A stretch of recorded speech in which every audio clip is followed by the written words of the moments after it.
Hello guys, this is your friend Dark Verse and we are back with a new fanfic. Which is what if Banished Naruto rose as the Ruthless Emperor, claiming a royal harem of Hinata, Hanabi and the Uchiha princess. Part 2. And if you enjoy this fanfic then please press the like button and subscribe to my channel for more fanfic like this. And now let's start the fanfic.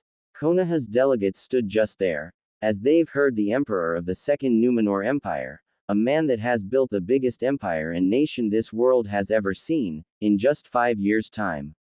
He was a man of legend, someone, before whom they came to ask for his support and for him to lend his strength to them, so that Land of Fire could expand, for will of fire to take root in all of elemental nations.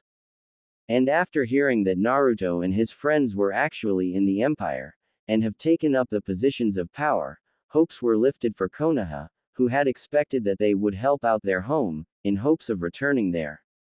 Minato had believed that his own son, who would be ecstatic to see his real family alive and well, would be more than happy to assist him.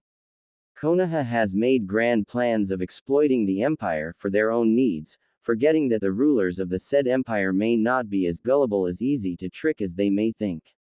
They had thought that the emperor will be on their side instantly, helping the noble and just cause of Konoha, assisting the legendary Yellow Flash and 4th Hokage in his trials. They were wrong, for the man that now sat on the imperial throne, the man that had forged this land of kingdoms, principalities, tribes and nations, constantly warring with one another, into the mightiest and most powerful empire this man has known, he was a man that knew of Konoha and its deep-rooted and hidden agendas all too well. After all, he himself once was a part in their schemes and plots, one that was discarded having long served its purpose, forgotten forever, assumed to have completely expired beyond his original purpose. And even when Konoha had heard of him again, they believed that he would have forgotten and forgiven them, and would play a part in their grand plans, also that he could return back to Konoha, as Minato, his wife, children and everyone else thought. But Naruto Pendragon, adopted son of Uther Pendragon, titled Lightbringer, Emperor of Second Numenor Empire and Lion of the West, did not forget anything, and he forgiven nothing to Konoha. 10 years have passed since his exile, since he was simply thrown away like a trash, and now this same trash was the man these people came to ask for an alliance and help. And they thought that he would simply give it to them, like that. Well, they were in for quite a surprise, since Naruto was no longer that gullible loud idiot, but a man of great power, with greatest of responsibilities of making his empire prosper, protect its inhabitants and the kingdoms he is charged with defending. He was now the most powerful man in the world, and in all right, he could have simply expelled Konoha out of here, invaded their lands and destroyed the High no Kuni. Hell, his own Shadow Guard and Watchers, a special night elven organization, tasked with internal protection of the empire, could have destroyed Konoha within a matter of weeks. However, Naruto didn't do it, not because he was merciful, or because he had forgiven them, no. It was simply now beneath him, not even worthy of his attention and resources to spare, not when he had far more important issues and business to deal with, like with Westerosi kingdoms and their drunken king of 5 kingdoms, previous of 7 kingdoms, or the raiders from Iron Islands, that pillaged coastlines from Reach to Arati Plains, and not to mention the Ogre Empire in far southeast, Konoha and its problems weren't even worthy of a second thought to Naruto now. But now, with his own family, former friends, mentors and even the elders coming right here before him, now Naruto had time for them, and he actually reveled a little bit in this small fact, an acknowledgement of his importance, since it was Konoha itself that had come all the way here to seek his help. This brought a little warm satisfying feeling inside his heart, but he didn't allow it to fester any more than he already had. He needed to be reasonable, practical and think of every factor in these talks. After all, he was the emperor of Numenor Empire, and one that first put the well-being and successful prosperity of his empire before his own vengeance. But still, another small jolt of satisfaction came to him, as he observed the reaction these people. He has changed, completely and without looking back, having abandoned the ways of shinobi and embraced the way of a warrior and light, like his adopted father. He was taller than his blood father and Jiraiya, with more muscles than both of them combined, and Guy would be jealous of. Whiskers and spikiness in hair were gone, as well as all of baby fat, but a couple of small scars were added up in their place, one over his left brow, and the other on his right jaw. He wore full plate armor and wielded an ancient and powerful elven sword of Charlemagne, gifted to him by the king of high elves.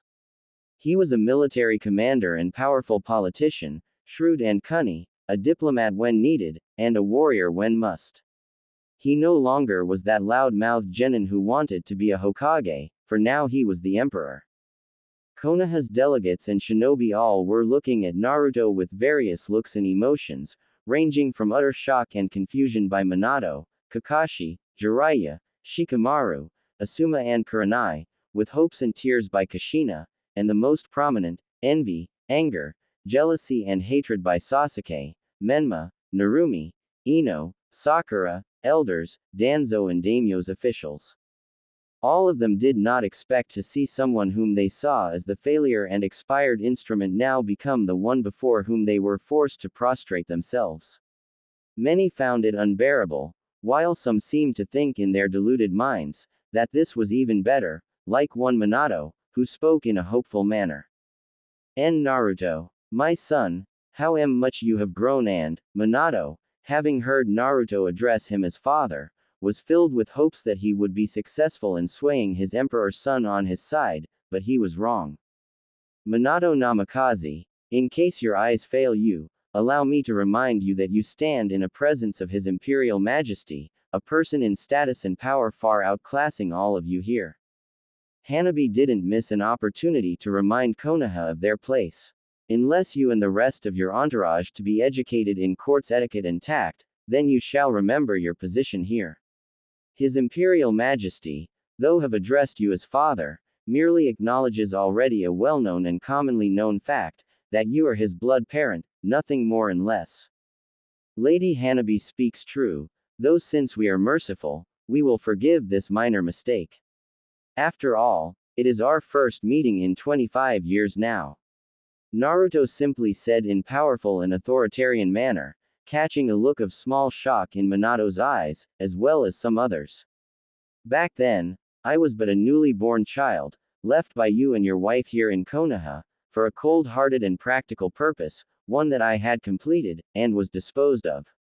Sochi, please, you have to. Kushina had tried to talk, but she was suddenly pulled down to the ground by adamantine chains, much like her own, only these were even of greater power than hers, forcing her to bend before Naruto, denying her to look him in the eye.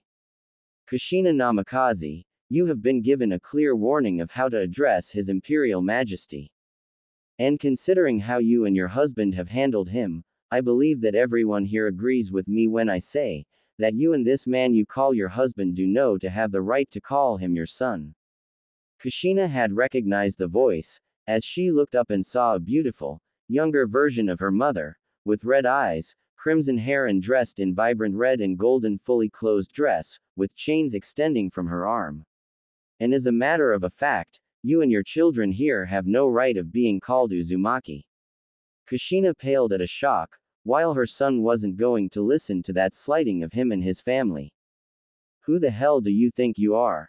We are the true Uzumaki, and you are nothing more than. Menma was about to say his piece, but he was suddenly silenced when his frame hit the floor, hard, as the magical powers pulled him downwards, casted by a young girl, a near-perfect copy of the Uzumaki head.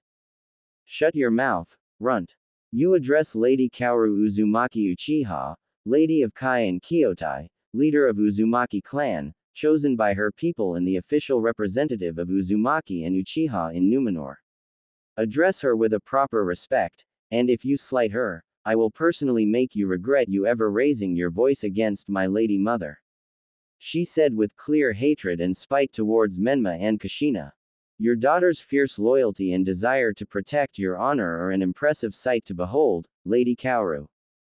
Semiramis complimented them, motioning them to stop, before she turned her attention back to Konoha's delegates. Lord Hokage, for your sakes, restrain your family members and the rest of your entourage from any further accidents. We are willing to listen to what you have to say and give thought to it, but our patience and benevolence are not infinite. Another such act of insult, and the ones who incurred it will suffer, as will you personally. Semiramis, much like her imperial husband, wasn't going to let Konoha just act like they were in charge here. Oh, of course, your imperial majesty. I ask for your forgiveness, and there will be no further incidents. Minato quickly gathered his own composure, as did most of the others, save for Sasuke, Kiba and Sakura, who kept glaring at him. If there won't be any slights like that, then you are free to state your business to us in our court. I may have missed the beginning, but I believe that you have come here to ask for something. Naruto noted out, as his put his sword on his right side, holding by the tip of the hilt. So, what message did Fire Daimyo instruct you to carry here? Our Lord Daimyo has sent us with a proposition to your Imperial Majesty. Koharu decided to speak in Minato's place, with Naruto and everyone else carefully listening. Our daimyo wishes to establish strong diplomatic ties with your empire, so that both of our countries could prosper and grow stronger from one another. My empire has been growing strong and prosperous ever since it has been established 5 years ago, without any aid or help from your country. Naruto noted out to the elder. And so far its growth in prosperity and power has been quite successful, and I see no need to alter an already successful and proven growth pattern. Yes, your Imperial Majesty, that may be true, but I am sure you are aware of the inner strength that Hai no Kuni possesses. The will of fire, a legacy of the first Hokage and carried by all of shinobi of Konoha and its people. Minato reminded to Naruto, who mirrored his eyebrow up. This will of fire has been the source of power to Konoha in its direst of moments and in its greatest victories. As once a shinobi yourself, your Imperial Majesty, you know the true strength of will of fire. Lord Hokage, the will of fire you speak of is a philosophical teaching, a spiritual guidance at its core, nothing more. Philosophy is good for mental and spiritual growth and is capable of uniting people, but here in the Empire, people believe not just in ideals, but in actions that make those ideals into a reality. Naruto stated with knowledge, with Minato stiffening at hearing his son say it like that. I will not debate on which philosophy or teaching is more worthy of following or not, that is a task for philosophers and scholars. Now, what is it that Fire Daimyo proposes exactly, aside from demonstrating our court your spiritual knowledge? And do please operate with physical and real objects, not spiritualistic ones. Our empire has its own ideological and mental values, values that we do not intend to change to any others, just because of your example. Semiramis noted out to them. If you wish to establish diplomatic ties without empire, do so through actions, not high and mighty words.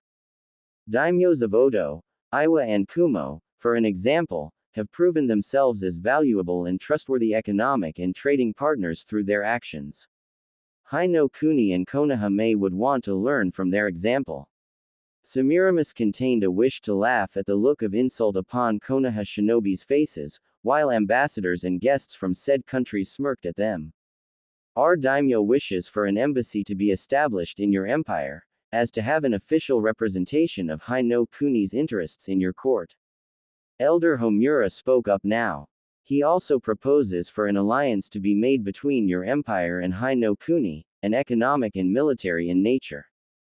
In exchange of your fleet and armies supporting our daimyo, you will have access to Konoha's shinobi to hire as your guards, assassins and assistants in various situations. Along with that, we are willing to trade our knowledge of elemental natures, chakra and jutsu as well. There are also other propositions and some details that need to be fulfilled, but I am sure that a man of your status needs not to bother with the minor details. Counselor Homura, in my experience, it is such minor details, as you have called them, that later cause most trouble and prove to be far more detrimental than the entire treaty is worth. Naruto sternly replied to her, with steel in his voice. My husband and I will want to hear it all now, everything that you want to offer to us, as well as details surrounding them, no matter how minor they are. Empress added up with a demand.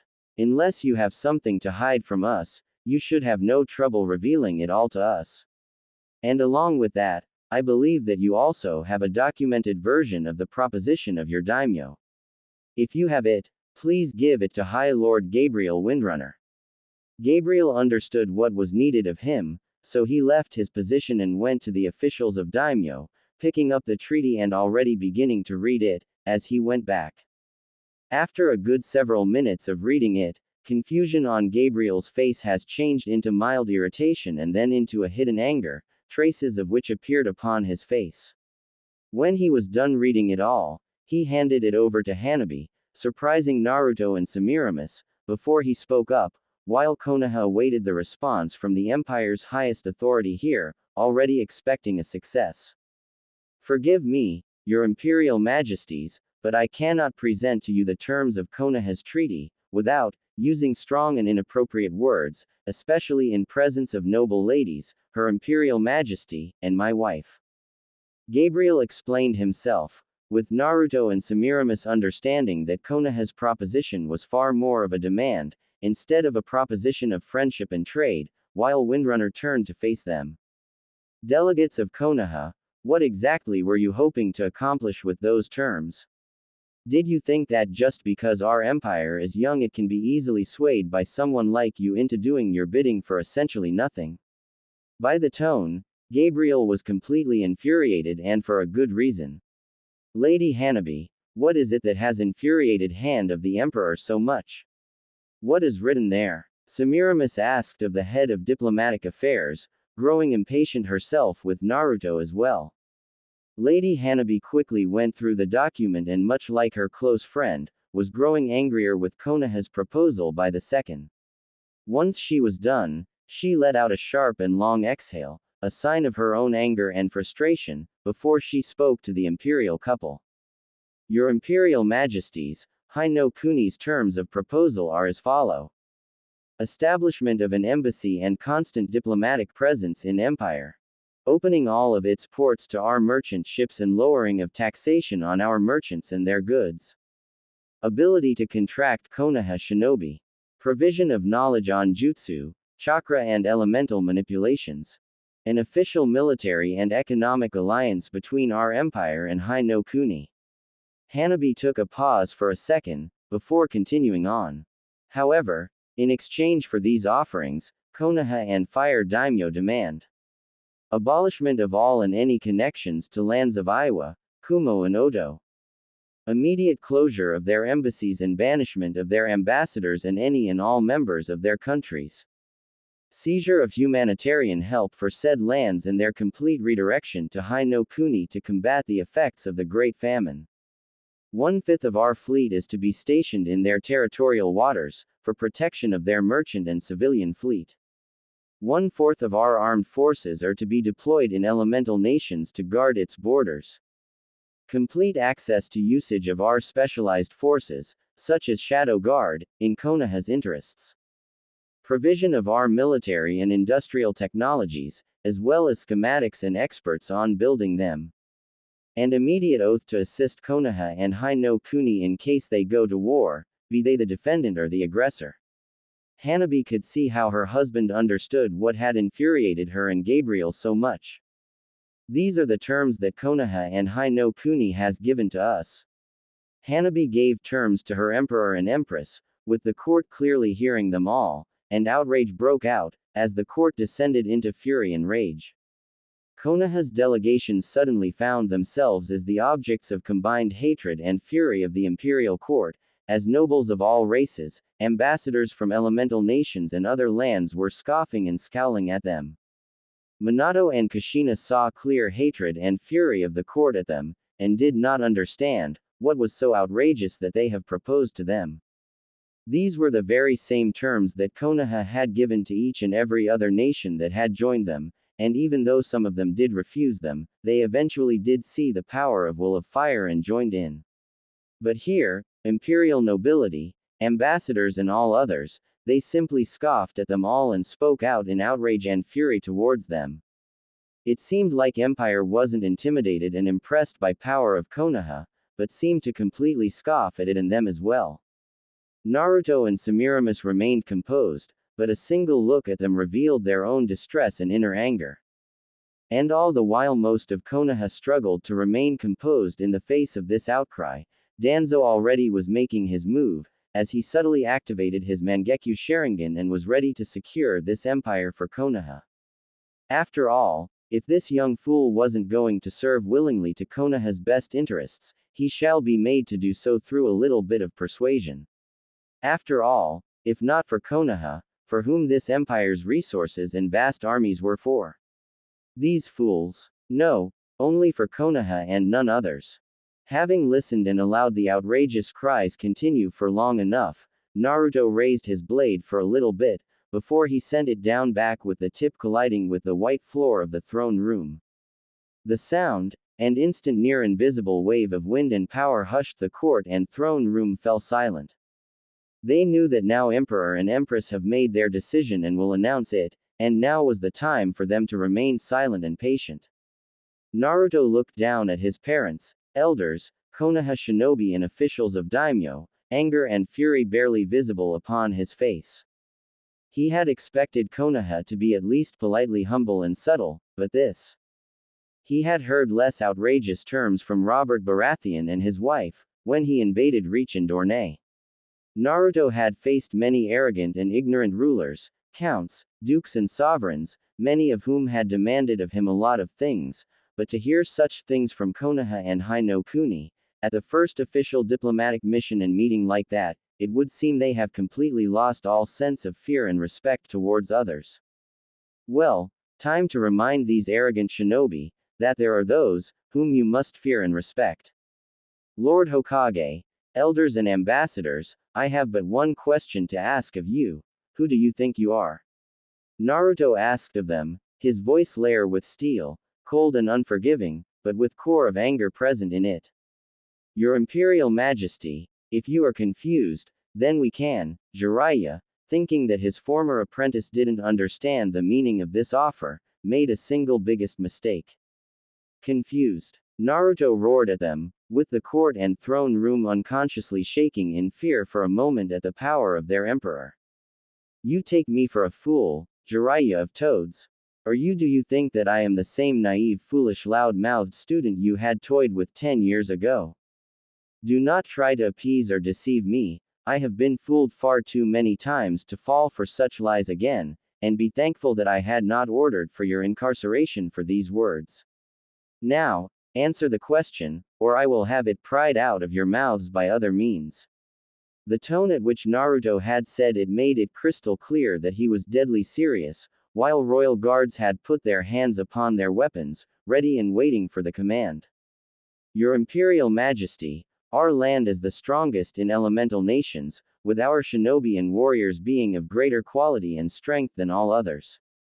Minato took the word, speaking up with conviction. This treaty is the same one that we have granted to Suna, Kiri and many others, and they had accepted it, not to mention now are a part of our union. Your nation would greatly benefit from this alliance and benefit from it. In what way? Lowered trading taxes and opening more ports in your lands, or through learning what chakra and elemental natures are. Do not take me for a fool, Hokage. Naruto warned him with strength. Do you think that learning what we already know from Uchihas, Uzumaki and others is of any worth to us? Or that 6 new ports and lowered taxations will make up for the economic losses in severing the trade with 2 biggest importers of rich ores, metals and building materials on your continent? And do you think that we would ever commit a great portion of our fleets, armies and our specialized troops, just for your shinobi, who are 1,000 miles away from the closest port in my empire? Naruto roared at them in that last one, with even Semiramis flinching a little at this one, which was something rarely seen even by her own kin.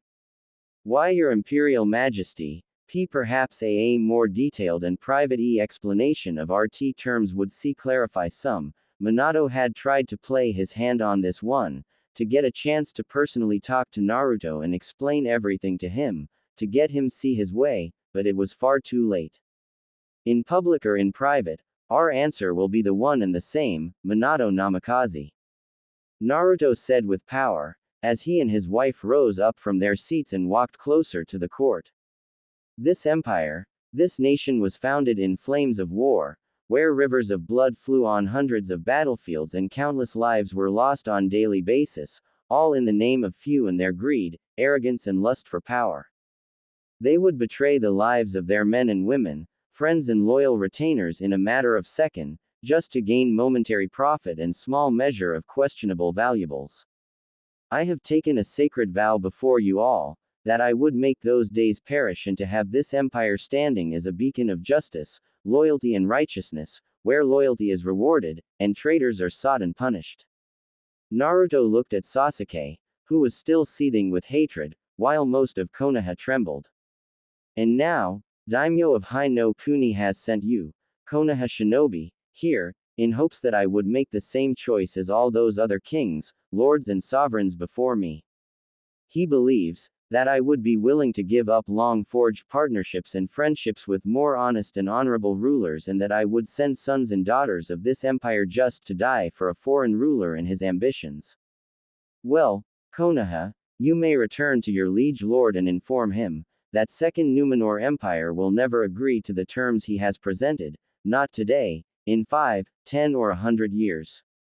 We will never ally ourselves with the man that rewards traitors, and punishes those who are loyal and righteous to the cause. And for this insult, in assuming that we would reject our partners for him, by imperial decree, I order the complete withdrawal of Phoenix Trading Company and its assets from Hai no Kuni and their so-called allies. Naruto turned to the president of the Phoenix Company, a high elf with short black hair and dressed in black and red, and ambassadors from Northern Alliance. Lord Halen, any and all monetary and physical losses during the withdrawal will be compensated from royal treasury. You have my word on that. I need no further guarantees, Your Imperial Majesty. Phoenix Trading Company shall withdraw our merchants, trading posts and all our assets within 3 weeks, as per your command. High Elf bowed before his Emperor and Empress. Ambassadors Lao, Kei and Yakushi, I remember the offer of expanding trading relations between our respectable nations, as well as opening a permanent trading office and representation of Phoenix Trading Company. We are open to further negotiations on this matter, so contact with Lady Hanabi and Lord Halen, so that we may discuss this matter in full details. Naruto saw how the ambassadors beamed with success and bowed before the Emperor and Empress. Naruto, what the hell are you doing? Jiraiya, having had enough, decided that it was enough time for the politeness, and decided to make it personal. You would so openly forsake your home in times of need, and ally yourself with them. Don't you know that they are allies and minions of Orochimaru, and you would openly help them like that? This is an outrage, you. Sir Arthur Dane, Sir Alaric Redsun, take this man, gag him and escort him out of here. Old Toad Sage clearly has forgotten his place and needs to be reminded of it, so please be kind as to introduce him to Lady Maiev Shadowsong and her watchers, as well as the cells. 2 days within those confines should teach this man and serve as an example to his companions for what will happen, if they decide to insult my husband and our family without care. Semiramis commanded to the royal guards, with a tall man with 2 swords in full armor and a high elf, dressed in paladin armor and with a war hammer of dwarven work, turned around and bowed the Empress, before heading towards the man. Jiraiya had tried to resist the arrest, even trying to fight against the 2 royal guards, but they weren't chosen of the Emperor and Empress without a reason. A single spell of light from Alaric, and Jiraiya found his knees failing him and falling onto the ground, as special shackles closed up on his wrists and he was dragged out of the room, with Konoha's shinobi looking at this with an outrage, but also fear. As Jiraiya was out of the room and the royal guards quickly rejoined them, Naruto spoke up again. Another outrageous act upon your part, delegates, and fate of your companion will be a mercy compared to the next punishment. Naruto promised them, you and your guards are restricted to the port quarter and you will be under constant monitoring of watchers and city guards. Should you try and leave you will be escorted back. Try a second time and you will be escorted into the gallows. Force your way, and you will leave the port quarter in a coffin. You will leave Numenor City in 4 days, with the next ship heading for Hai no Kuni. Now, be gone, your audience is over. Naruto commanded to them. I believe you should reconsider this rash decision, your Imperial Majesty. Danzo spoke in his usual manner, getting an eye contact with Naruto and using his Kotoamatsukami on him in that same instant. After all, you do care for the betterment of Konoha, Naruto Uzumaki, do you not? Danzo let out a small satisfied smile, knowing that this empire was as good as his now, with Naruto blinking a couple of times, as if something was in his eyes. Unfortunately for Danzo, he has greatly underestimated empire and its emperor, along with people that has surrounded himself with. While in Eastern continent, only select few could feel how a person casts a jutsu or genjutsu. In the West, magi, shinobi, watchers and many others have developed several supplementary techniques that allowed to sense out the casting of a spell, jutsu or a visual genjutsu of the highest caliber. What is on the East a hidden genjutsu technique, was like a thundering monastery bell for all of royal guards, noble lords and ladies, hidden watchers and shadow guards, along with emperor and empress, and their bodyguards. Royal guards immediately drew out their weapons, as the city guards in the throne room also took up the positions for a battle, shielding the court. Neji and Tenten instantly were at Empress and Emperor's sides, with Gabriel and Verisa already drawing out their weapons. Semiramis instantly understood what befell her husband and dispelled the genjutsu the second she sensed it, much to Danzo's shock, while all of Konoha was oblivious and didn't understand what was going on. Naruto, the second he felt the genjutsu lifted off him, looked in concerned eyes of Hanabi and Semiramis, nodding to his empress, signifying that he was well now. The next second, Naruto's furious voice thundered through the halls of palace. You insolent mongrels! You dare not only to insult me and my entire empire with this treaty, but you have the gall to use a genjutsu upon me to bend me to your will. Exclamation mark. Watchers, seize all of Konoha's delegates, have them shackled and thrown into the twilight cells. The next instant the entire delegation of Konoha was surrounded by Heian night elves, dressed in black armor, covering their body and faces, with black cloaks coming to the floor from their shoulder plates, already proceeding to shackle and seize shinobi of Konoha and its ambassadors. And have this war hawk and Sasuke Uchiha interrogated and searched with extreme prejudice, spare no expense or method to get to the truth of this matter. Inform Lady Maev and Anko Mitarashi, that they have full carte blanche on this. Danzo was struggling with the 2 night elves when they restrained him, but once shackles were placed on him and all of chakra was blocked off him. His bandages were ripped out from his covered eye and his arm, along with restraints on it, revealing the full arm of Sharingans, with face of Hashirama on the shoulder of his artificial arm, and a Sharingan in his right eye socket. Minato and the rest of Konoha looked at Danzo with utter shock and bewilderment, while Sasuke was seething with anger and rage and was trying to get out of the hold of watchers and kill Danzo. Court looked at Danzo with utter disgust and did not even hide it, with sneers, snarls and clear fury upon him and the rest of Konoha. Naruto and Semiramis merely looked at them with fury and contempt, as she motioned to take them away, with Danzo shouting out in outrage that all he did was for Konoha, which sounded as cries of a defeated beast. Unfortunately for everyone, the moment the shackles have closed up on Sakura's wrists, the spell put on her by Hanabi had been dispelled by the effects of the shackles. And the moment that spell was lifted, Sakura shouted out loud. Naruto, you ungrateful bastard.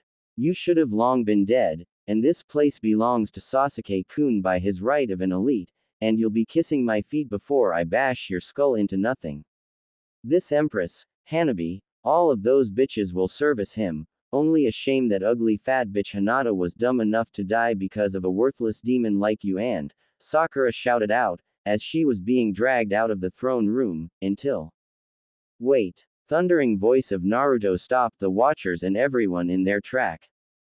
Bring her here. Naruto commanded slowly and with power, with the Watchers knowing who he wanted to see, and they dragged Sakura right before his feet, past the royal guards and put her on her knees before him, as Naruto's face and eyes, filled with utter fury, anger and rage, locked on the now shaking Pinkett.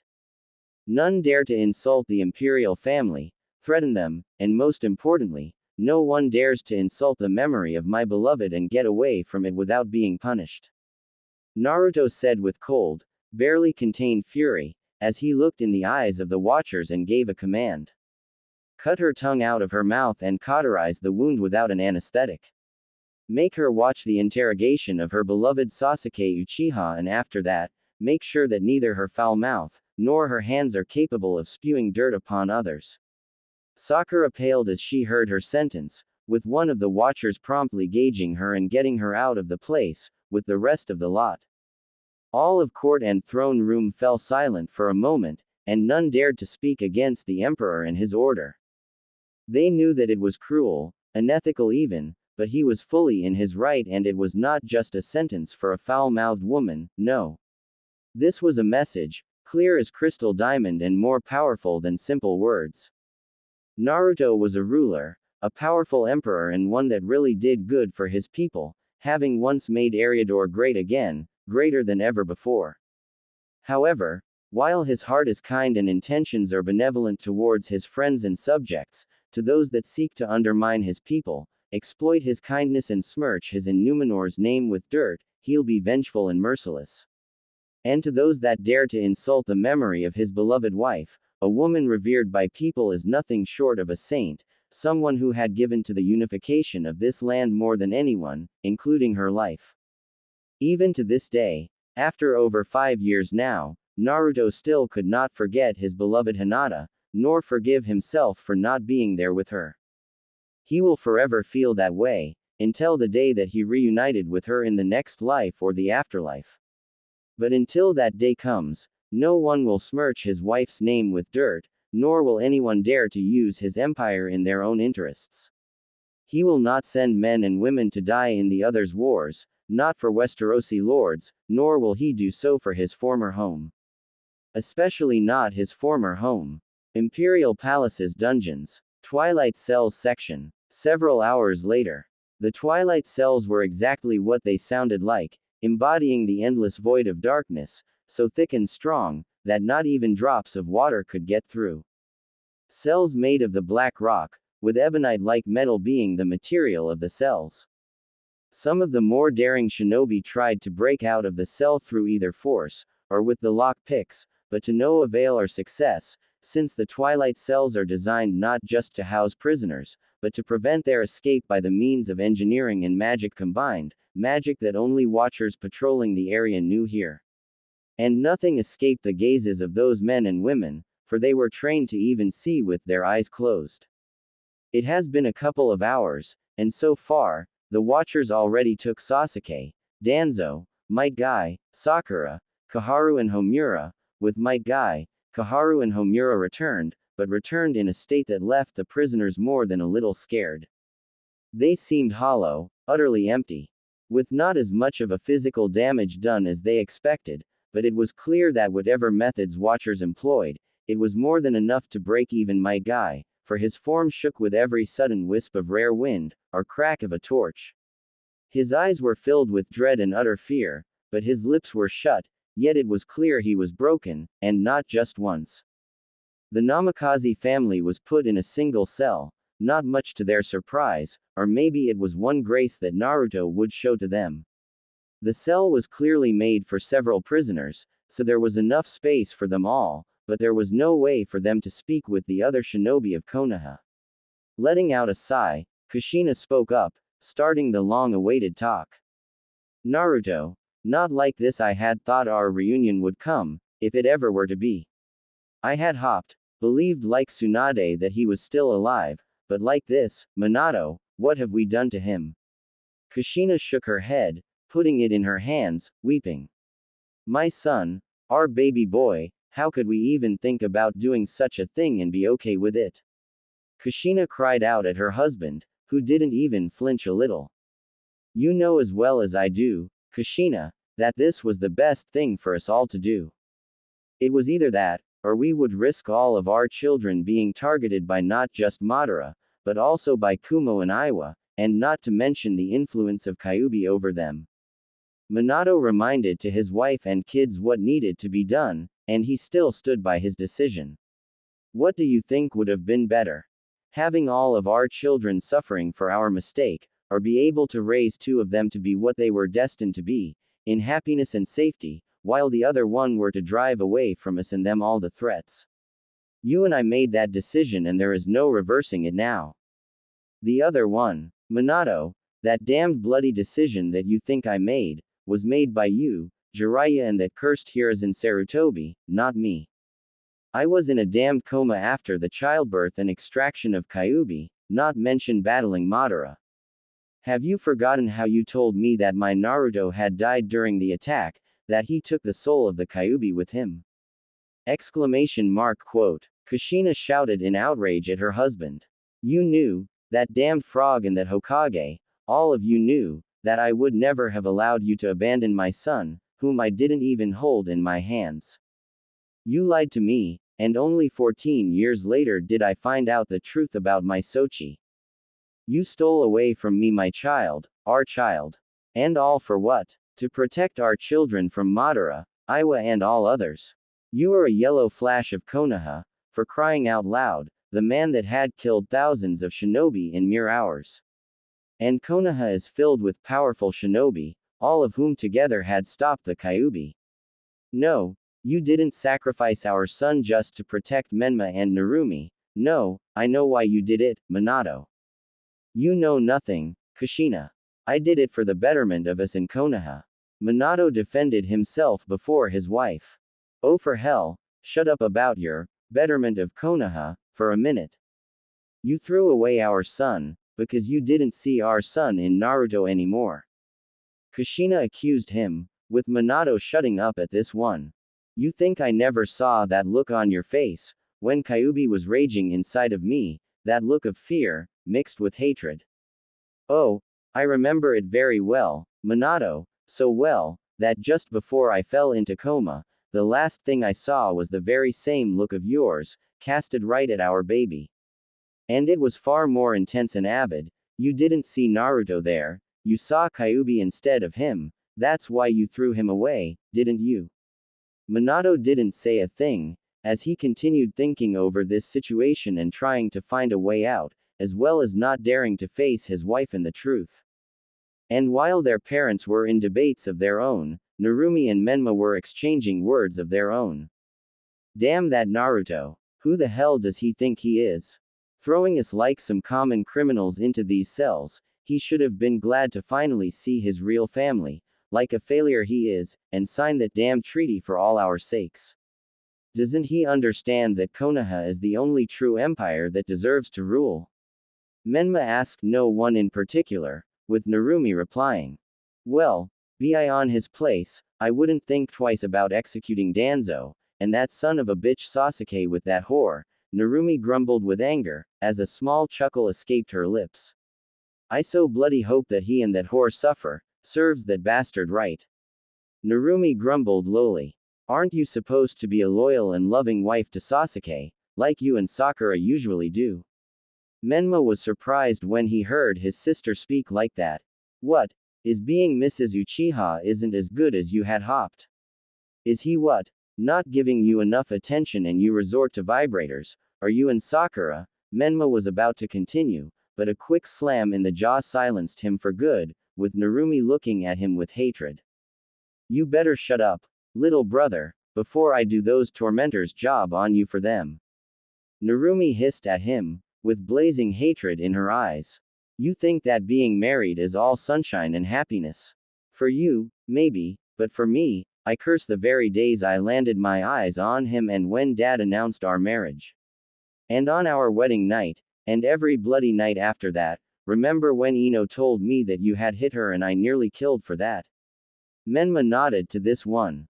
You were lucky it was an accident, because if you hit her on purpose, and more than once. Wait. You mean Sasuke is beating you? Like, on the regular and during. Especially during it, that is the only way he can do it, often with that cursed mark turned on, and Sakura, that whore, revels in it and even helps him. And it's not just beating. Oh no, that bastard has done a lot to me, and when I was finally pregnant with our child, not even that had stopped him. Menma and Kushina, who had also finally took time off of shouting at her husband, paled at the revelation, with Narumi turning to her parents. You think it's "cause I'm clumsy, that I'm always in bruises and cuts? Or is that I lost my son on my 6th month because of miscarriage 5 years ago? Oh no, it was that son of a bitch, your son-in-law that did it all, father. And what did you tell me, when I told you about it?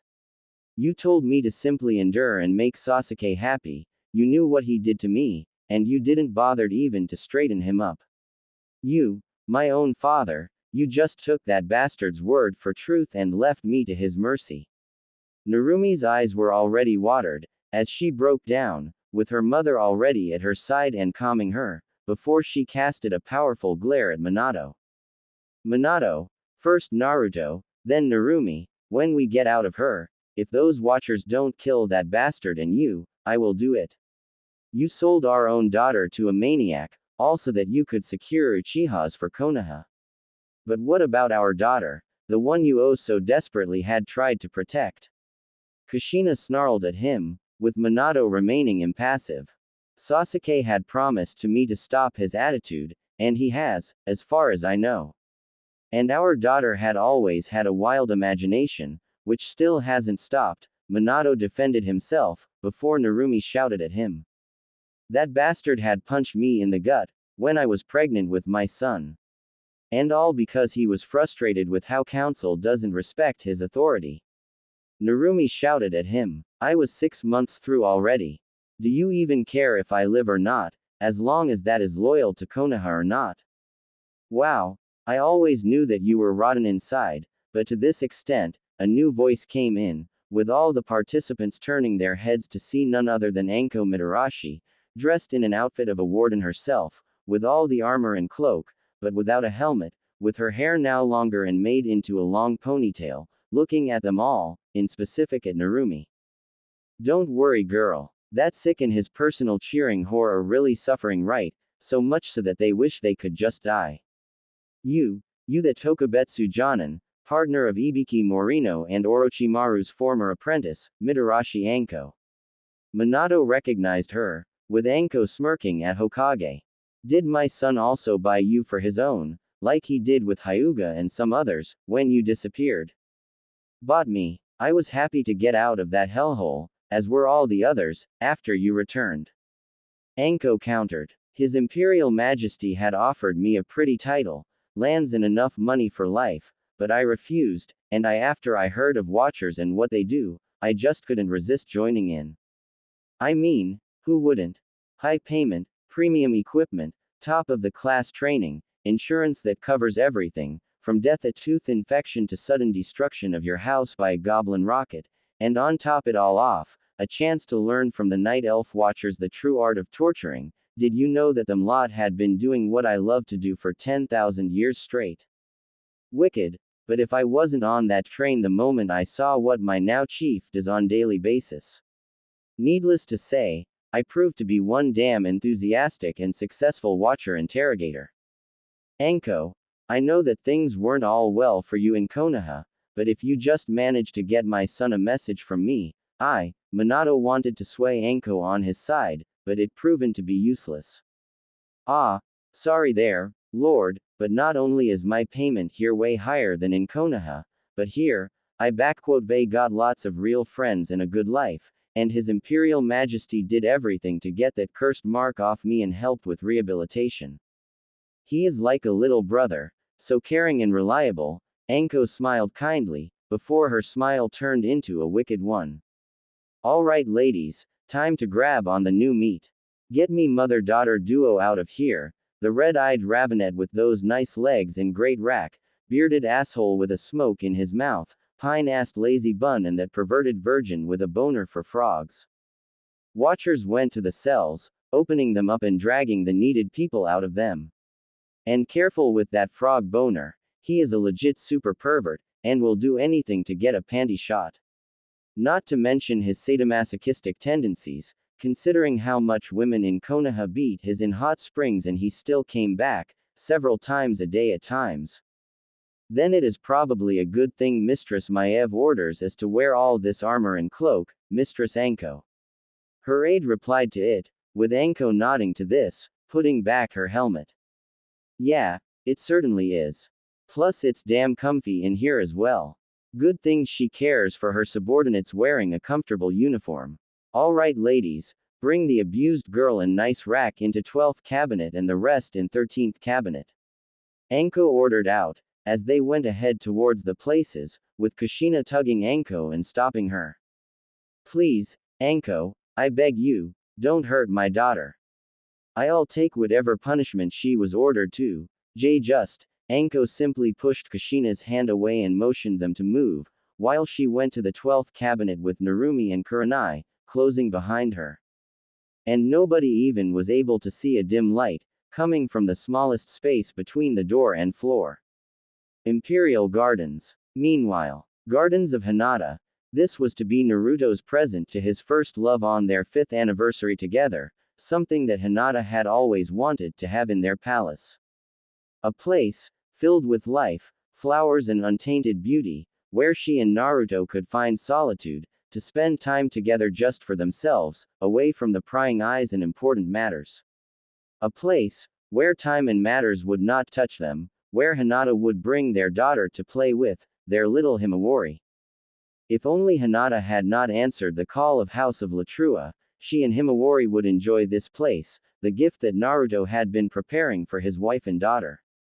But in the end, Hinata never saw this small marvel, this small private world that Naruto had prepared for her.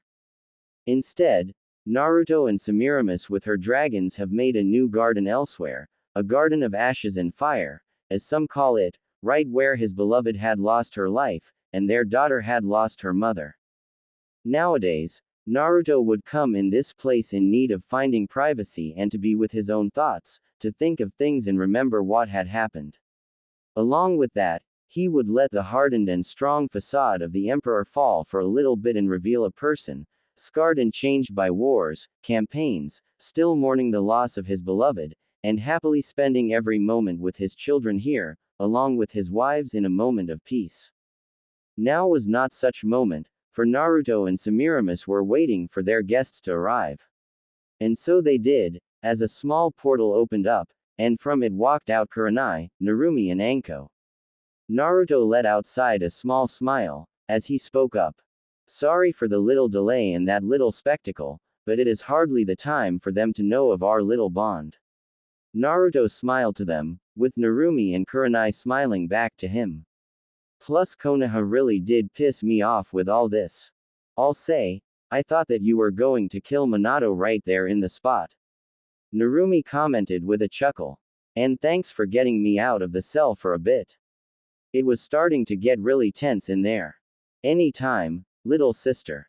Naruto said with care and love to his dear little sister, before bringing her in the embrace, warm and caring. I missed you, Narumi. I missed you too, big brother. Narumi allowed her own facade to fall down and her true nature came out, as she answered to her brother's embrace with her own, with tears of happiness falling down having reunited with her beloved sibling.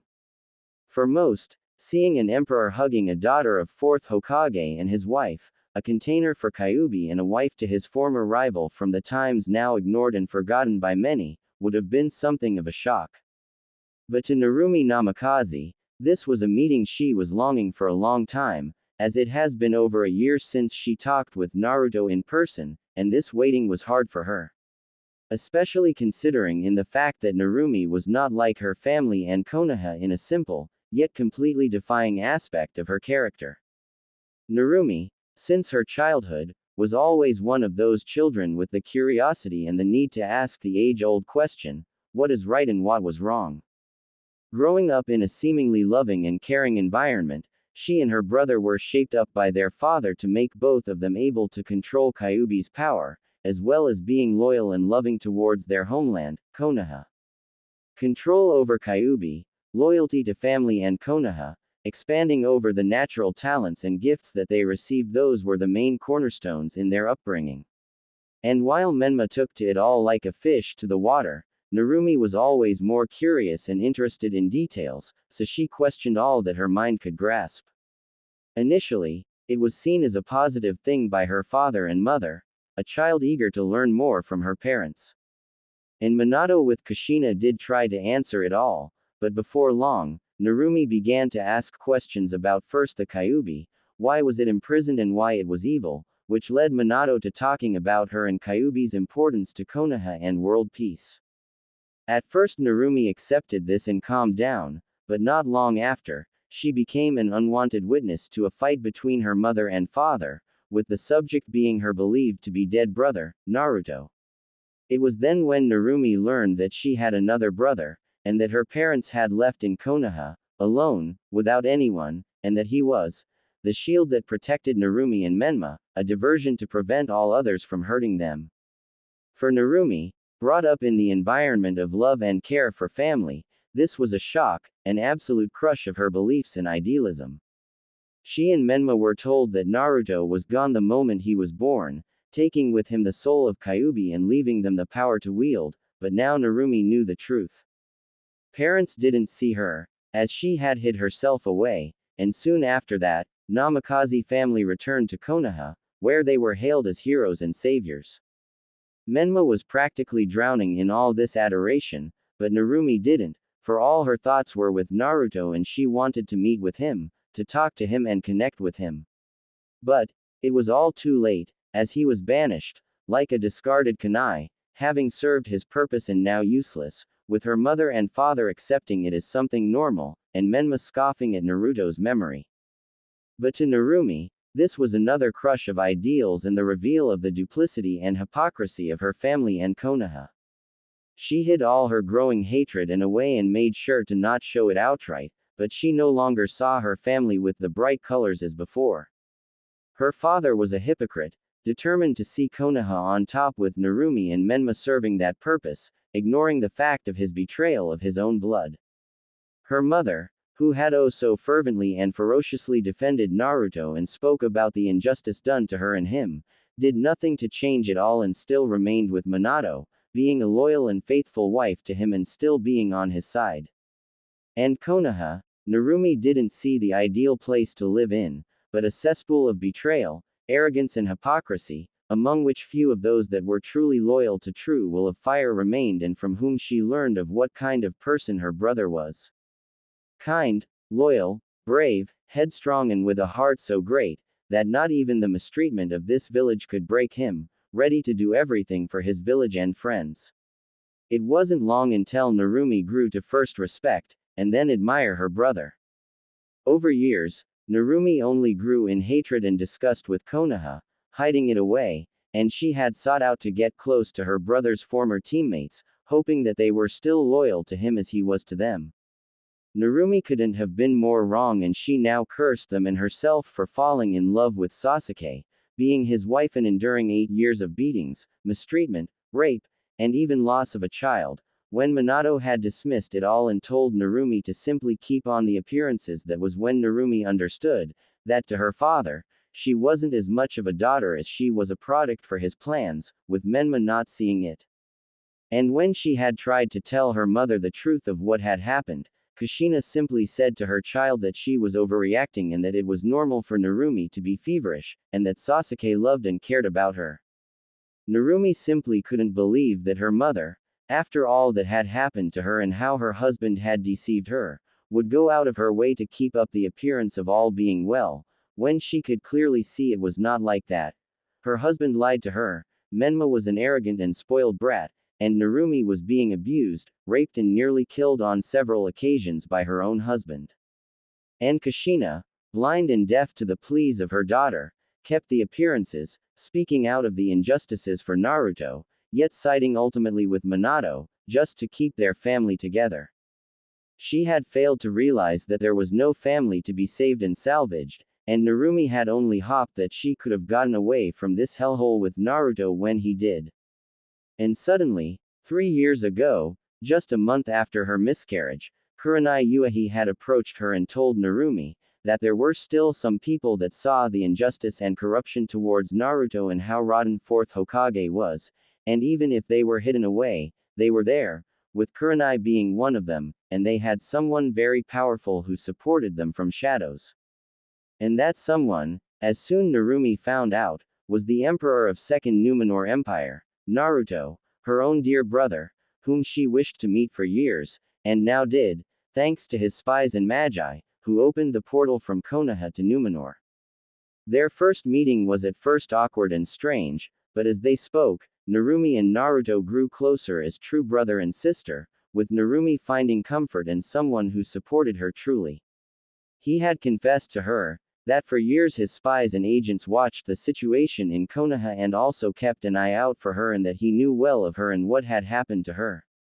Naruto had offered her and some others a way out of Konoha and into his empire, where they could build their lives and live in peace, away from the lies and hypocrisy of Konoha and dangers of shinobi life. The offer was so tempting for Narumi and Kurenai, but they refused, still holding on to some hope for Konoha, loyal to a fault to it, but also because, with their positions so close to power, they decided to inform Naruto of the plans of Konoha. They knew that as an emperor, he watched at Konoha with a careful and threatened even eye, and he wanted to make sure that Konoha would not become a threat to Numenor Empire. Narumi and Kurenai understood it well and respected it, and so they stayed, becoming his ears and eyes in Konoha for 3 years, still in contact and loyal to Naruto, but growing more and more disillusioned and hopeless for Konoha as years had gone by. Especially hard they were for Narumi, with Sasuke's raping and beatings growing more and more violent. And even Narumi had grown to endure it. She soon sought to break away from this circle of hatred, violent hypocrisy, with Kurenai agreeing with her, as her life with Asuma didn't prove to be good for her at all, with her own husband being a duplicitous person on several layers, and only her daughter Mirai and an iron will practically keeping her from becoming the same kind of miserable person as Kushina. But now, both young women were at an end of their endurance and hoped to get out of their personal hell. And they truly held faith that Naruto would help them. As Naruto and Narumi separated, he nodded to Kurenai with a smile, as he spoke up to them. Hope the Watchers weren't too eager in their work. Maev is a very much capable leader of them, but even I sometimes find her dedication to justice and work to be obsessive, at times. Naruto let out a sigh, as he offered his sister and his friend seats on the benches, which they took, with him and Semiramis sitting down together on the other one. So, Narumi, Kurenai, what was it that you wished to discuss with me in person? Your message said that it was urgent. And from what my independent sources from Konoha told us, there doesn't appear to be any indication of threat from Konoha and Hai no Kuni to Empire and its interests, so this must be something personal. Semiramis noted out, with Narumi and Kurenai looking at Semiramis with surprise, hearing of this for the first time. You have your own spies in Konoha? Narumi asked of her curious, with Semiramis simply nodding at this one. I thought that Naruto only had those of Shadow Guard working there, but he mentioned nothing of your spies there, sister. Narumi, Kurenai, I hope that you do not take any offense to this revelation. The truth of the matter is that Black Dragonflight has its spies all over the world, including the elemental nations, and they were there for ages, long before the man you called God of Shinobi had founded Konoha. Naruto only learned of it after we married, but he kept quiet for me. Semiramis explained to the women. Other dragon flights may be reactionary in nature, but the blacks prefer to prevent catastrophes from happening when there is only seed of it taking root. I learned that lesson well, when my father's madness nearly cost me and my brothers and sisters their sanity and lives. Please do not think that I do not trust humans and other races. I do, and Naruto is most certainly one of a kind husband, but younger races, as I've learned, have a tendency to self-destruction, which I find to be disturbing. When you think about it, we do have it in us. Narumi didn't argue with a far superior in wisdom and experience creature. Anyway, what we wanted to talk about, Naruto, that offer, the one you made to me and Kurenai 3 years ago, does it still stand? Naruto and Semiramis exchanged the looks between each other, before Naruto spoke up, voice as strong and determined as ever. It is, for both of you. Both of the women sighed in relief, with Naruto continuing. I know that you hate to hear this, but I did warn you that you wouldn't be able to do it for long. Especially considering what Asuma and Sasuke really were. Can't blame your sister for trying to repay to you for not being there for you when you needed it most. Narumi argued in her favor, with Naruto shaking his head at this one. She is right, Naruto. Both she and I didn't do anything to help you when we knew we could, and Kurenai had tried to support Narumi, but Naruto stopped them in their tracks. Neither of you hold no debt or any blame for what had happened to me. I know full well who are to blame for what had transpired with me and whom not to, and I do not hold any ill against those that didn't stand up to them. Naruto simply stated to them with full seriousness. And I won't hear any more of your guilt and reasoning. I am getting you out of Konoha for good, and since you now want it, that just makes it a bit easier to do, especially with a blunder that Konoha had just made in here. I know for a fact that it wasn't father's idea to use that genjutsu on you. All he and others had wanted was to get on your and others' good side and make you sway the emperor on Konoha's side. Narumi informed Naruto and Semiramis. It could have been Sasuke, sure, but after what I and others saw with Danzo. That genjutsu was Danzo's handwork, Koto Amatsukami of Shisui Uchiha. Suddenly, from the trees appeared a royal guard, wearing a lighter variant of their armor, with a white katana at his side, with his face being closed by helmet, which muffled his voice a bit. Over 17 years ago, Danzo had orchestrated the destruction of Clan Uchiha, having manipulated Third Hokage and Council into isolating them and provoking them into a rebellion. All of that was so that he could gain the Sharingan and Mangekyo Sharingan, one of which he placed in his right eye socket. His Imperial Majesty was well informed of this for a long time, and I have warned him of the possibility of Danzo using Koto Amatsukami on him.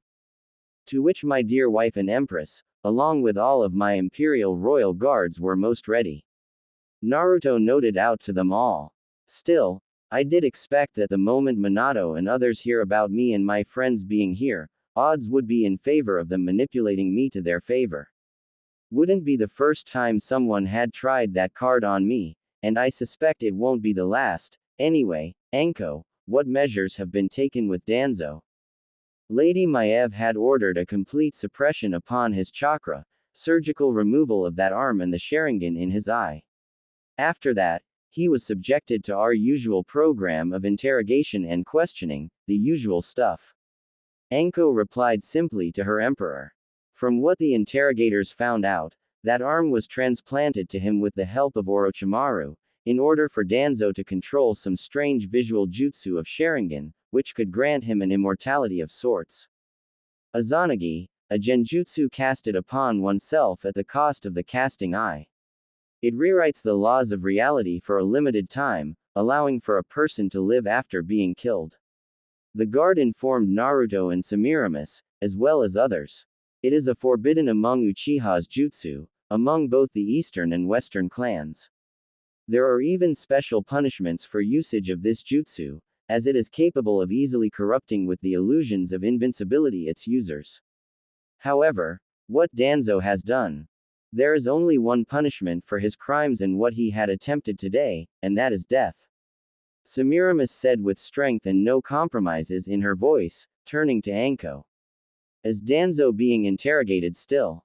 Yup. By Lady Maev herself in attendance, and it seems like old Sneaky Snake has a lot of secrets to reveal to us, and he isn't through yet. He did try to use some suicidal fuinjutsu to take himself and half the palace with him when we first brought him to question, but good thing that Kaoru had allowed a couple of her people in the Watchers, so the crisis was averted. Anko replied, should I go back and tell her that he is to be disposed of immediately?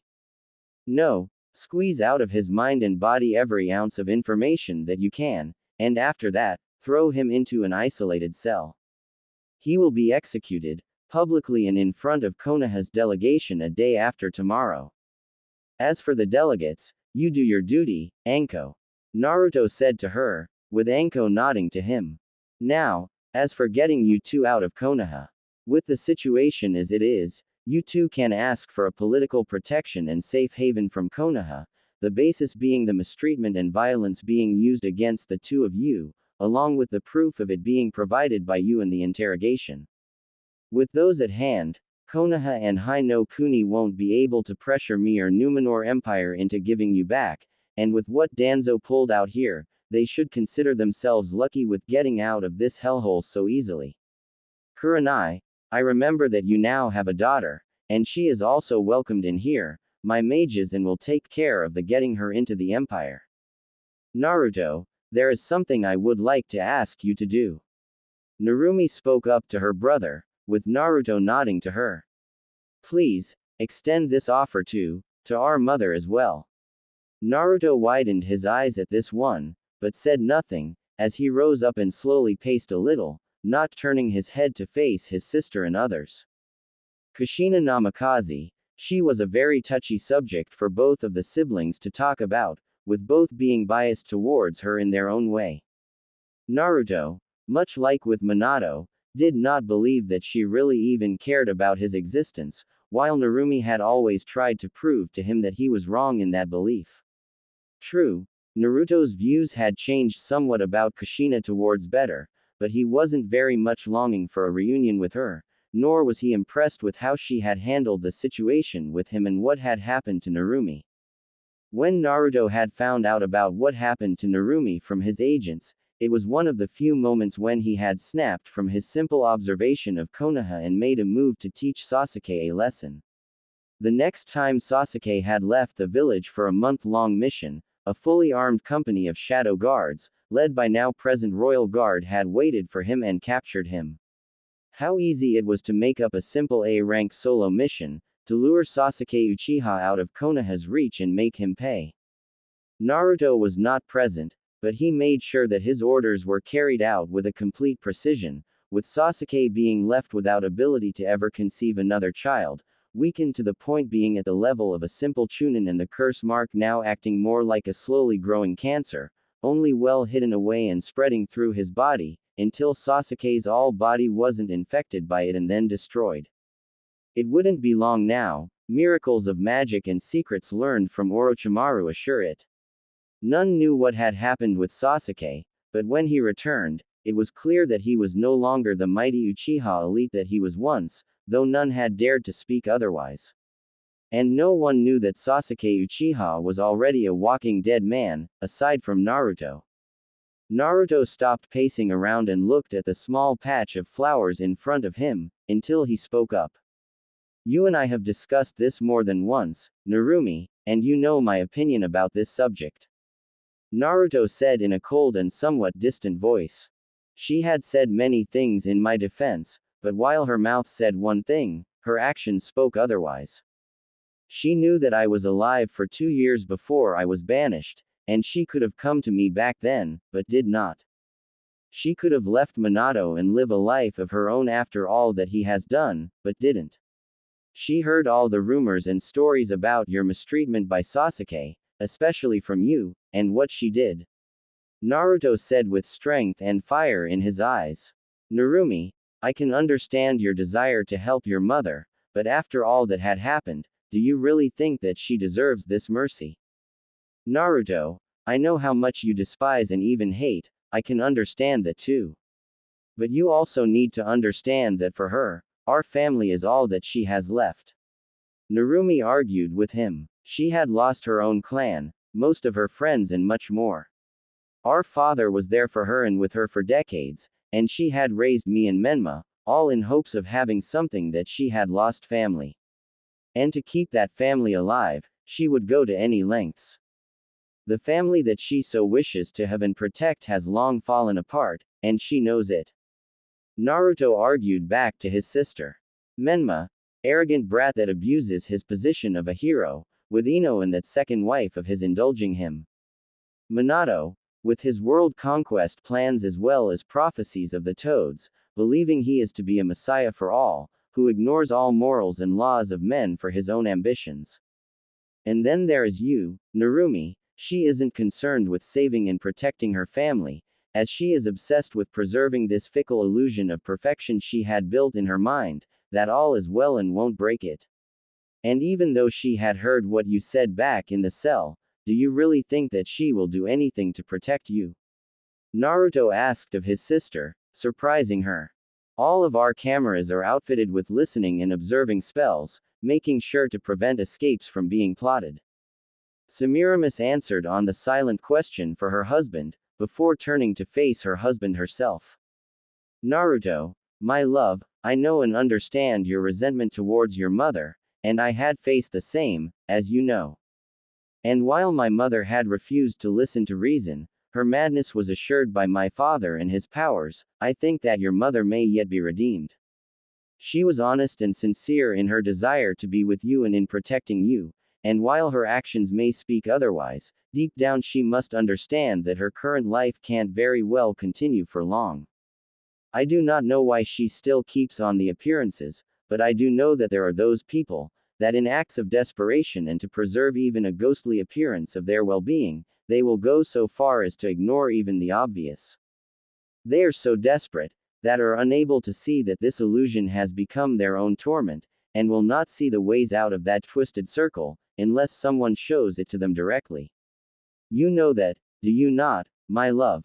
Naruto, I do not ask you to forgive and accept her, but, for the sake of your sister and for me, please. Semiramis knew that her husband may have his moments of rashness and fury, but even he can be swayed when need be, and she knew how to do so. Naruto looked at his wife for a few long moments, before turning away from them for a bit and thinking to himself about it all. As much as he may have despised Kushina, he could not ignore the reasoning of his sister and wife. In desperation, people will wear whatever mask to hide away their scars and to protect themselves from the harsh and cruel reality. He himself has done so for years in Konoha, and Kushina appeared to be the same way, only even worse in her case, considering that Minato was possibly the only close person ever to her, with her family also being all that she had for herself. Even though she had suffered so much cruelty, deceit and more, Naruto wouldn't past it his father to influence her through their connection, as well as her own desperation for making things right for her family, or the majority of it.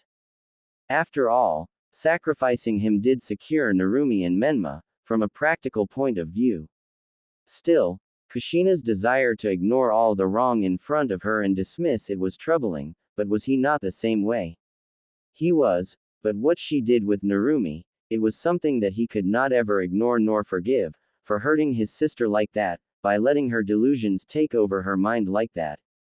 He won't forgive her so easily, nor will he ever forget, but, maybe. Letting out a sigh, Naruto turned back them and spoke up.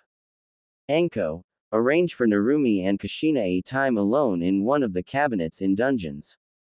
Anko nodded to him, with Naruto turning to his sister. Break the news to her. Tell her that if she really wants to, she can stay here, in Numenor. However, should she use her position to help out Hino Kuni or Konoha in any way, I will not be merciful towards her, not after all that had happened. Explain it to her, sister, because I don't think that I am yet ready to speak with her, without hurting her. Narumi smiled to Naruto and nodded to him. Itachi, please escort our guests to a dining room. I imagine that they did not have their supper. Itachi nodded to Naruto and led Narumi and Kurenai through the gardens, while Anko teleported back into the twilight cells, with Naruto sitting back on the bench with his wife, shaking his head. You knew exactly what to say to me, just to make me think, didn't you? Naruto looked at his smiling wife, who merely shrugged at the suggestion, but did not lose her smile one bit. Well, it is my duty as your wife to sometimes rain wisdom and mercy upon you, my love.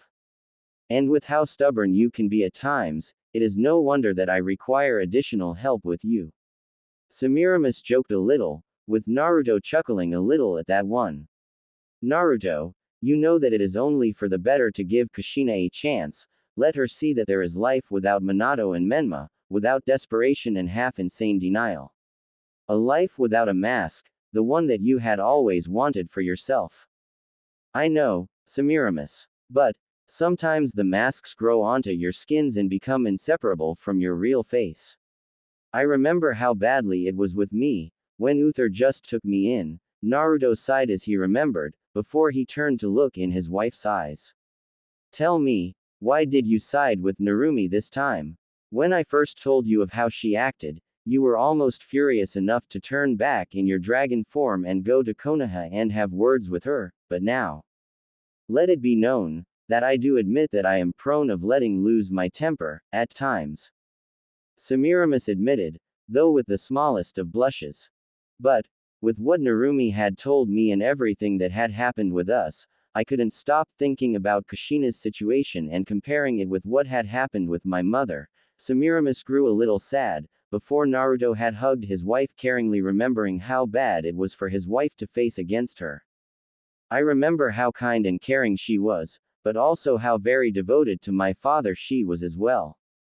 So devoted and loyal, that his way was the only one for her, a blinding loyalty with desperation, the same one as with Kushina. And whenever I think about it, I can't stop thinking that if I had been more proactive, if I had showed her the wrong Neltharion had committed, and then perhaps she wouldn't have gone mad and done so much wrong. Perhaps, I could have avoided it altogether, instead of dealing with it just a few years ago. I see where you are coming from, Semiramis. Naruto sighed, holding his wife close to him. I'll give Narumi a chance, and if Kushina agrees, then maybe I'll change my opinion of her, but do not bet on it so easily. Semiramis simply chuckled at this one, while Naruto softly put a hand upon her belly. And how does our little baby girl doing? Is she already making her presence known? You know as well as I do that she is still too early for that. Semiramis simply shook her head at this. You remember when I was having our first child, Naruto. I may have shortened the process of pregnancy with my physiology, but it still took 6 months for him to come to life, and now I am barely through the first one. I know, but you know how I get with our children, do you not? Naruto smiled to Semiramis, with merely laughed, recalling just what a soft and doting father to his children Naruto was. And I still have not forgiven you, milady, for Demon's accelerated growth, Naruto half-jokingly stated to her, with Semiramis pouting a little and puffing up her cheeks as she answered to him. It is not my fault that children of dragons and humans grow up so fast, and had I wanted to staunch his growth, I could only do so through magic, and we both would never do something like that. Semiramis was serious on this one, before spoke more softly to her husband.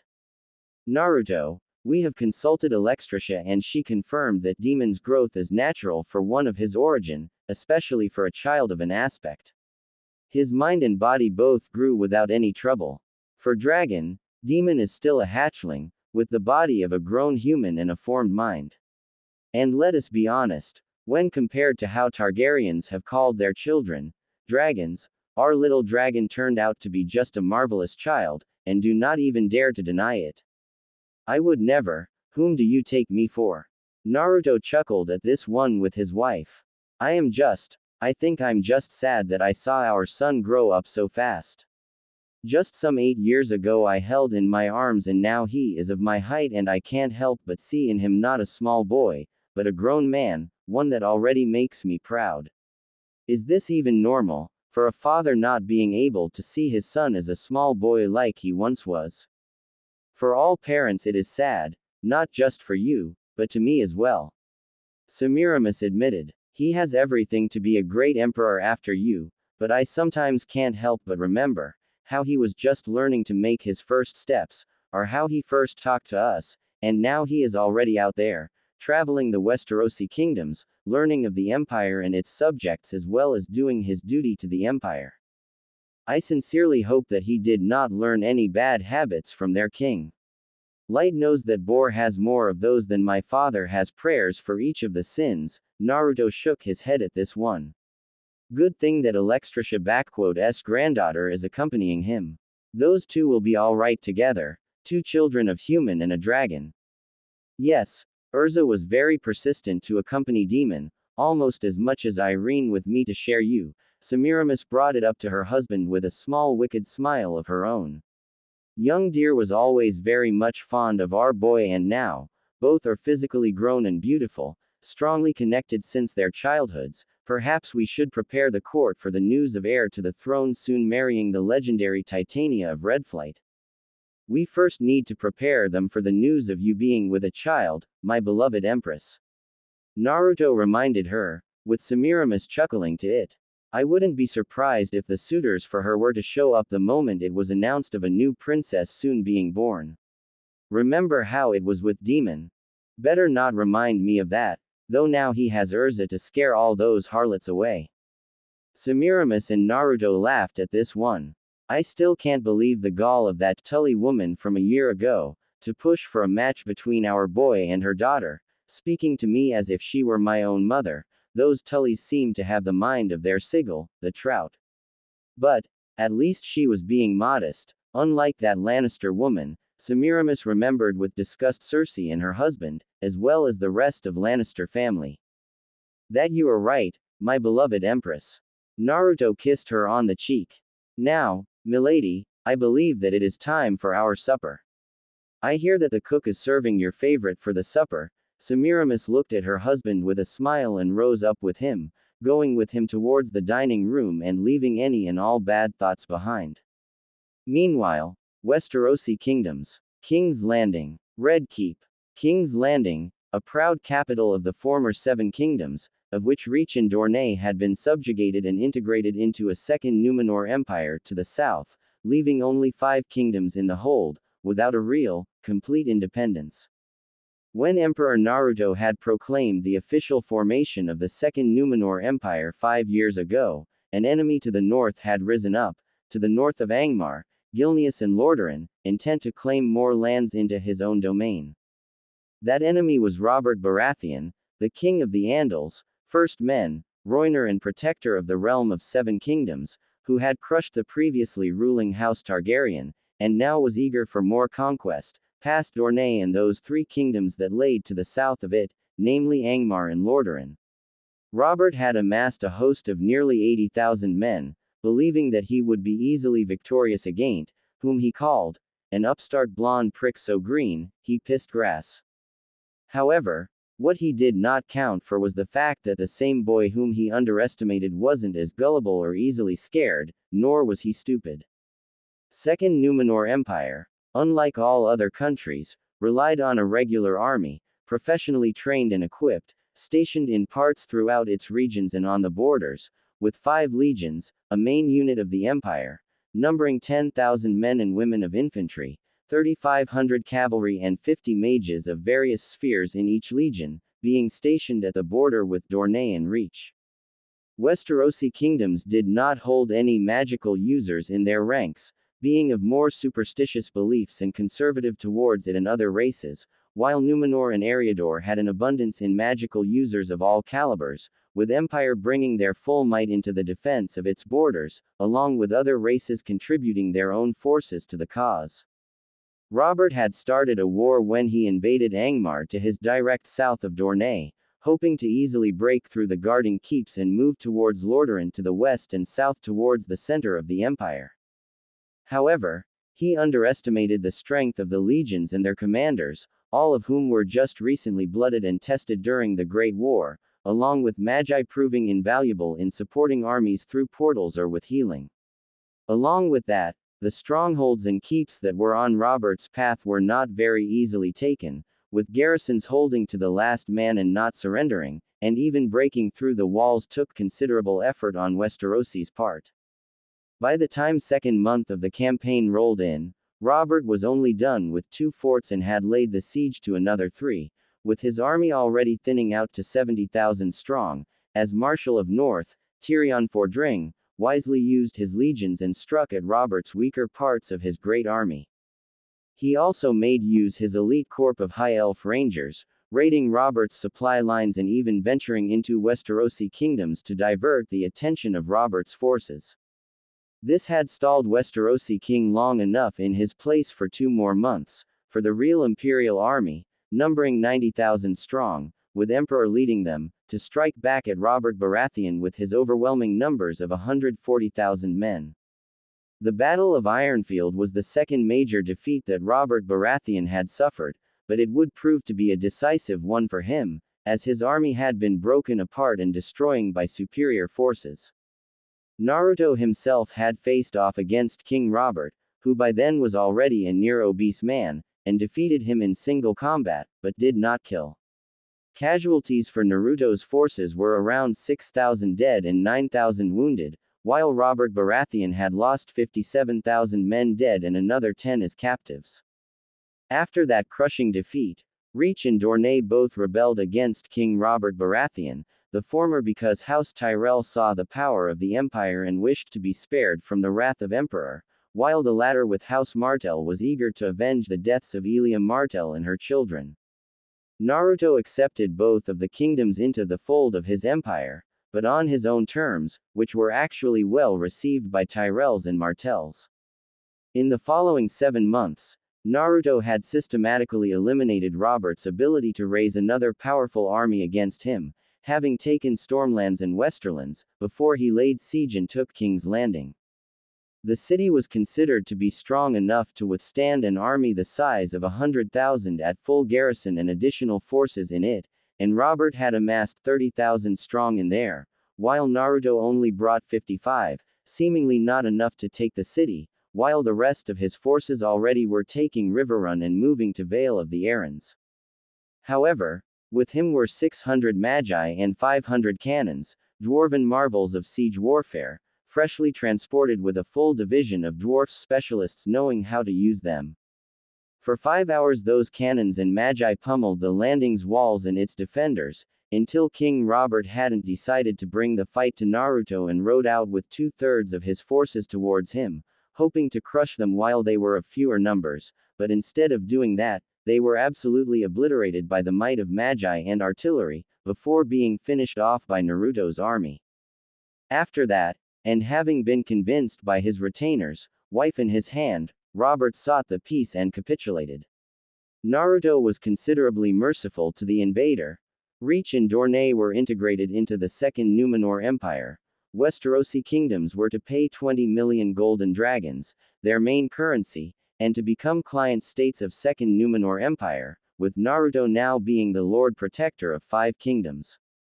A merciful outcome, which nonetheless had plunged now 5 kingdoms into an absolute hellhole of an economic crisis, making them completely dependent on the trade and relations with Empire itself, while Reach and Dorne saw a great rise in prosperity, wealth and influence as subjects to Emperor.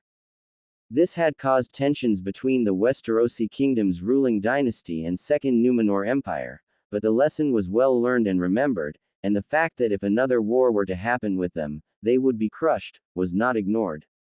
So, biting their tongues, Robert Baratheon and his wife had to now contend with the presence of Demon Pendragon, prince of the Second Numenor Empire and heir to the throne, now being here on behalf of his father, and discussing the terms of the contributions being paid to his empire, along with some other matters of significant importance.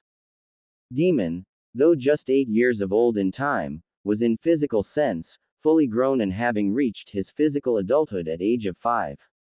He stood at the same as his father's height, possessing messy and spiky black hair and golden eyes, a face of his father, strong build and dressed in black with gold. He wore a black and gold coat over a white shirt, with pants and boots being made in similar fashion, with a sword with black handle being attached to his left side.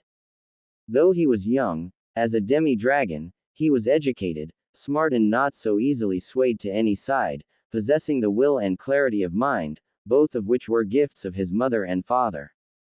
Trusted and loved by his subjects and his family, Demon took up the responsibilities of a prince and carried himself with dignity, with which he was now standing before the empty Iron Throne, made of 1,000 swords forged together in the flames of Aegon Targaryen's dragon. At his side stood a beautiful young woman of his own age, with long red hair, black eyes and dressed in plate armor with a blue skirt.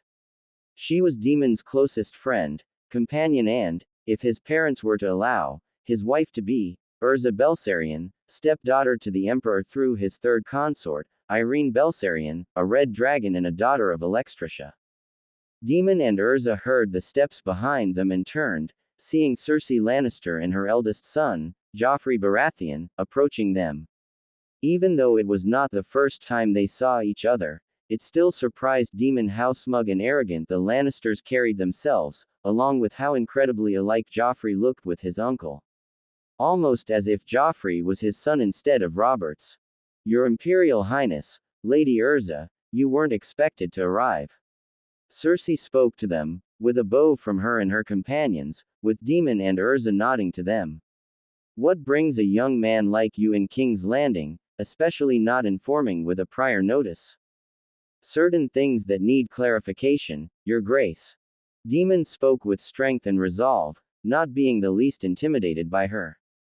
As you are well aware, since Westerosi kingdoms are the official client state of Second Numenor Empire, your realm is charged with paying war reparations, payment of which has come to a halt. Considering the fact that I was in Dorne, visiting Prince Doran, I have decided to personally investigate this sudden occurrence. Perhaps you could clarify as to why this has happened, along with other things, before I meet with your husband and small council. My husband is away on the hunt, so I doubt you will be meeting him anytime soon, and as for the debt, I am afraid I do not know why this has suddenly happened, but I do believe that it is only a temporary halt. Cersei stated to Daemon, who simply nodded at this one. Are you for long to King's Landing? Perhaps I could invite you to a dinner with my children and me. I am sure a man of your standing would love to dine in company such as ours.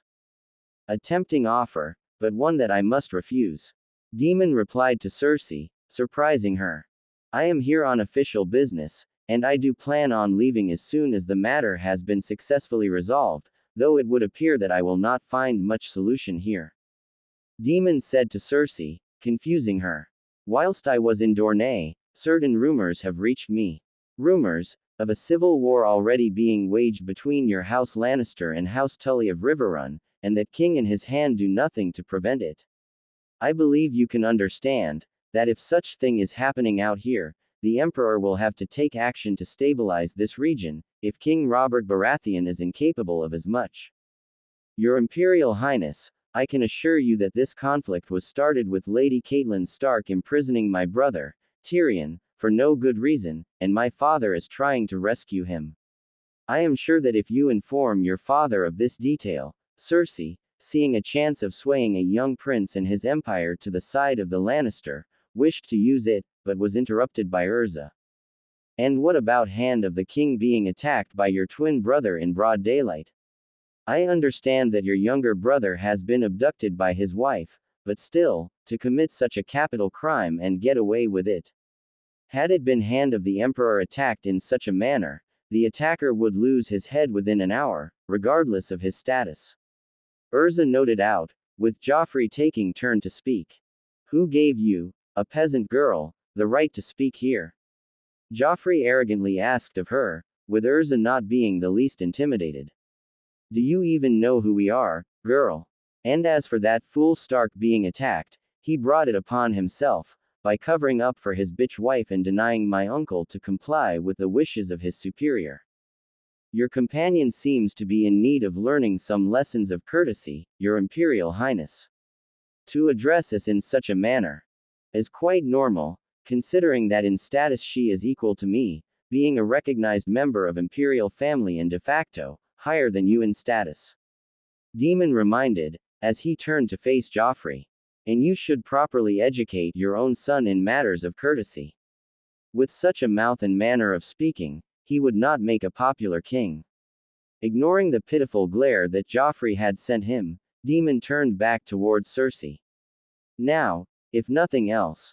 Actually, Prince Daemon, there is actually something that I would like to talk to you, if you have a moment. Daemon decided to listen to what Cersei had to say. I believe you have already heard rumors that my eldest son is already betrothed to Sansa Stark of Winterfell, daughter of Ned Stark. Yes, I have heard about it. If you recall, 2 years ago, during the Tournament of Unification, there were talks about uniting the houses of Pendragon and Baratheon through a marriage, between your parents and my husband with my father. Cersei reminded him. While your parents in public had dismissed our proposal, it is still achievable. I can assure that if you convince your father to a match between your sister, Lady Rhys Belsarion, and my son, Prince Joffrey, the crown and Lannisters will not forget your kindness, and as you know, Lannisters always pay their debts, and such a debt will be in no need of payment, because there will be a freezing cold day in Dorne before I bring this proposal before my father. Daemon stated, with strength and resolve, surprising Cersei and Joffrey. Your Grace, if you think that I do not know what Game of Thrones is, you are sadly mistaken, and I am also very well aware that your house and father have nothing that could sway me. And I have no desire to be a part of your court games, my business here is clear and straight, and I intend to carry it through and be on my way out of here. Your Imperial Highness, the small council has assembled and is waiting for you. A servant has informed Daemon and Urza, as he came in. Good. Time to settle this matter as well as some others. Your Grace, Prince. Daemon simply nodded to them as he and Urza were on their way to the chambers of the small council. What an arrogant inhuman bastard, how dares he to talk to us like he is the king here? Joffrey nearly shouted. He and his bitch sister should be happy that I would even consider her as a match instead of that foolish Stark girl. Don't worry my lion, soon enough, he will come to see our way. Cersei assured him. His father may call himself a lion of the west and his mother is a queen of the black dragons, but he is not a full dragon, and he is a very long way from home. A lone prince, with just that little red whore to protect him, with hundreds of our swords, and 1,000 miles away from any loyal to him servants and his father, soon enough, he'll have to reconsider his decisions.